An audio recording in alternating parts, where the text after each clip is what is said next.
Bienvenidos a las claves de la tarde en una jornada donde desde luego miramos a Deutsche Bank porque es uno de los bancos que más está cayendo en este día viernes 24 de marzo, en torno a un 10%, ha llegado a desplomarse en la jornada de hoy un 15%. ¿Y qué es lo que le está pasando? Bueno, pues según Olaf Scholz, nada, lo acaban de escuchar, dice que no hay que preocuparse sobre Deutsche Bank, que es un banco rentable y que por lo tanto el peligro que cree el mercado que hay en torno a este banco está infundado. Básicamente esa es la interpretación que podemos hacer de las palabras de Olaf Scholz, canciller alemán. Bueno, hace ya 2 semanas desde que comenzó, desde que estalló esta crisis bancaria, una crisis que muchos temían que pudiera suceder, una crisis que nos trajo ya mucho daño, mucho dolor hace años,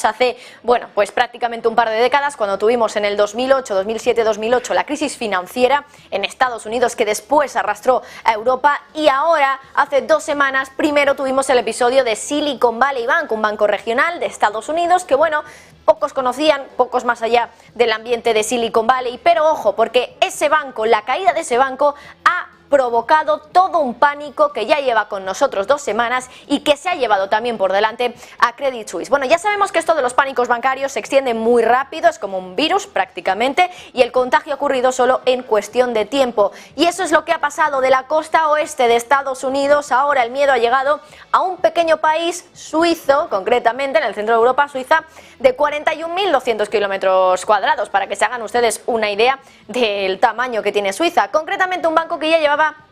2 años en el centro de la diana de los mercados por los escándalos que estaba afrontando el banco y que tenían mucho que ver con ese banco. Bueno, una semana después el banco tuvo que ser comprado por UBS porque las salidas de depósitos se estaban convirtiendo en un problema. Y ahora, cuando ya nos hemos hartado de escuchar a los líderes europeos, por ejemplo, a Christine Lagarde, sin ir más lejos, también hemos escuchado del otro lado del charco a Jerome Powell hablar de que no hay riesgo, de que en Europa, por ejemplo, los bancos están bien, son sólidos. Ahora tenemos otro banco en el punto de mira de los mercados por una posible caída. Estamos hablando de Deutsche Bank y vamos a mostrarles un gráfico de anoche para que vean ustedes qué es lo que ha sucedido con este banco y por qué de repente en el día de hoy se habla de él. Bueno, fíjense cómo se habían disparado los seguros de impago de Deutsche Bank. El de la deuda subordinada, que es ese blanco que pueden ver ustedes, se había disparado hasta superar los 500 puntos básicos. El de la deuda senior non-preferred roza ya los 300 puntos básicos y el de senior preferred, la más segura de estas tres, estaba en los casi 200 puntos básicos. Bueno, antes de nada vamos a explicar qué es un CDS, un Credit Default Swaps, y por qué siempre que estas últimas semanas hemos hablado de un banco cuyo, bueno, CDS estaba advirtiendo sobre posibles riesgos, luego finalmente ha acabado cayendo, como es el caso de Credit Suisse. Empezamos a hablar mucho de los CDS que estaban disparados y ahora hablamos de los CDS de Deutsche Bank que han provocado también esa enorme caída hoy en bolsa. Bueno, son Credit Default Swaps, los CDS, y son seguros de impago que un inversor que haya invertido, por ejemplo, en deuda subordinada de Deutsche Bank, compra precisamente para protegerse de una posible quiebra, en este caso de Deutsche Bank. Cada tipo de deuda además tiene un CDS diferente, un Credit Default Swaps distinto, porque claro, cada tipo de deuda también tiene unas perspectivas de recuperar dinero diferentes. Hay un orden de prelación y, por ejemplo, en el orden de estos 3 tipos de deuda que les estábamos comentando, deuda subordinada, deuda senior non-preferred y deuda senior preferred, aquí la que está al final de todo, la última en cobrar, si es que queda dinero para cobrar cuando se haya producido la hipotética quiebra de Deutsche Bank, pues sería la deuda subordinada. Y es por esto por lo que los CDS, es decir, esos seguros de impago, se han disparado tanto, sobre todo en ese tipo de deuda. Claro, el CDS, cuando estamos hablando de que cotiza X puntos básicos, en este caso 500 puntos básicos para la deuda subordinada, estamos hablando de lo que paga el comprador de esa protección, el comprador de ese CDS. Es decir, que si un CDS como el de Deutsche Bank sobre la deuda subordinada está en los 510 puntos básicos, como nos muestra ese gráfico, ¿qué significa esto? Bueno, muy sencillo, que si nosotros teníamos, imagínense, 100.000 euros en bonos de Deutsche Bank, si queremos un CDS para protegernos ante una potencial quiebra del banco, pues bueno, tendremos que comprarlo a un precio de 510 puntos básicos. ¿Cuánto es esto? Un 5,10%. Claro, un 5,10 de 100.000 durante todos los años que estemos con ese CDS comprado es una barbaridad, y por eso cada vez que un CDS de algún banco, de algún bono en particular, sube tanto y supera el umbral de los 300-400 puntos básicos, al mercado se le abren los ojos y desde luego todas las miradas se ponen en ese banco, en esa entidad en concreto. Ahora la de Deutsche Bank. Bueno, la cuestión es que esa desconfianza sobre la capacidad de Deutsche Bank de hacer frente a sus obligaciones, a sus pagos, pues no solo la estamos viendo en sus precios de los CDS, también lo estamos viendo en sus bonos AT1, se lo explicábamos el otro día, lo que son los Additional Tier 1, también conocidos como COCOs, bonos convertibles contingentes, que son bonos emitidos a perpetuidad por los bancos y que precisamente por esa característica de que nunca devuelven el principal, nunca devuelven lo que ha invertido el inversor, lo que hacen para remunerar al inversor es, bueno, pues darles unos cupones muy elevados, en torno al 7%, por ejemplo, era el cupón de estos bonos AT1 de Deutsche Bank, pero claro, esos bonos se negocian en el mercado y entonces, si ese precio se desploma, esto implica que el rendimiento de, en este caso, los bonos AT1 se dispara. Y ojo, ¿a cuánto se ha disparado el de los bonos AT1 de Deutsche Bank? Un 22% de rentabilidad estaban dando en las últimas horas, así que, bueno, mucho ojo porque esta es otra señal de debilidad que nos está dando, por lo menos en la parte de la deuda de Deutsche Bank, este banco que en la jornada de hoy desde luego está haciendo que todas las miradas estén puestas también en él. Bueno, la cuestión es que así a priori parece que Deutsche Bank era uno de los blancos fáciles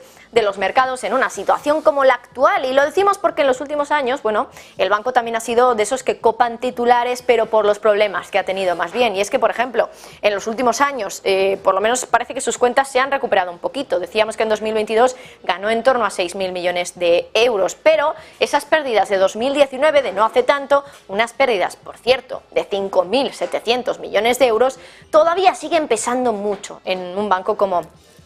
Deutsche Bank. Bueno, ese año informó la entidad sobre unos ingresos netos que habían caído un 8%, los gastos no relacionados con intereses habían subido hasta 25.076 millones, un 7% más, es decir, caída de los ingresos y subida de los gastos, todo lo contrario a unas cuentas que van bien, básicamente. Y claro, desde entonces ha habido muchas turbulencias en torno a la banca y en torno sobre todo a Deutsche Bank. Cada vez que ha pasado algo con la banca, Deutsche Bank era el que se miraba desde luego en el mercado, y es lo que ha pasado ahora también. Pero claro, ahora tenemos un problema añadido, que es el tema de los depósitos, porque ahora, y enseguida se lo explicamos un poquito más en detalle, el tema de esos depósitos, tenemos que recordar que en Europa, a pesar de lo mucho que se ha insistido desde las autoridades monetarias y también, por ejemplo, desde el Banco Central Europeo o incluso desde los propios bancos, los políticos todavía no se han puesto de acuerdo respecto a un mecanismo conjunto de garantía de depósitos. Es decir, que cada uno de los países tiene uno distinto, pero claro, aquí en Europa nos gusta hacer las cosas en conjunto y por eso intentan desde el Banco Central Europeo, desde los bancos, hacer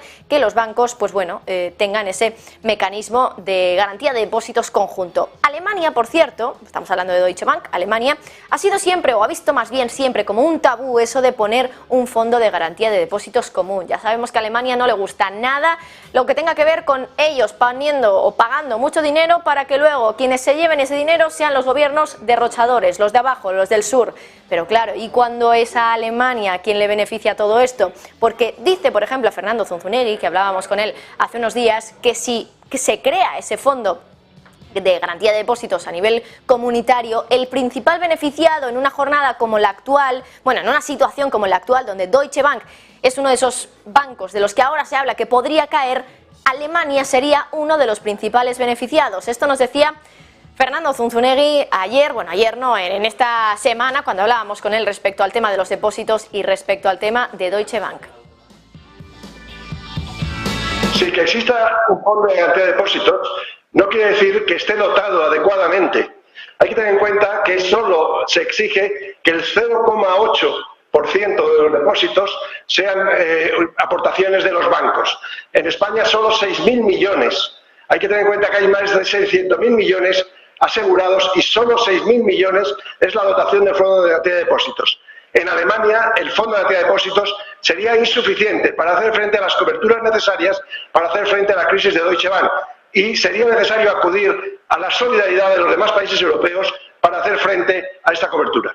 Bueno, el problema es que si Credit Suisse era un banco sistémico, imagínense ahora Deutsche Bank, que además es Alemania, país de dentro de la Unión Europea y por tanto también dentro del campo de actuación del Banco Central Europeo. Christine Lagarde parecía tranquila diciendo que los bancos son sólidos, son fuertes, pero ¿y Deutsche Bank? ¿Había pensado también en Deutsche Bank? Bueno, lo cierto es que, por poner cifras sobre la importancia que tiene Deutsche Bank en Europa, es el banco más grande de Alemania con un total de 1,4 billones de dólares de activos, 880.000 millones de dólares en activos bajo gestión y un beneficio en 2022 de 6.000 millones. Claro, lo cierto es que es una entidad considerada de riesgo sistémico y además en el último mes ha caído en bolsa en torno a un 30%. Así que ahí tienen el porqué del miedo respecto a Deutsche Bank. Vamos con la siguiente clave, que tiene que ver más bien con el tema de los depósitos. Ya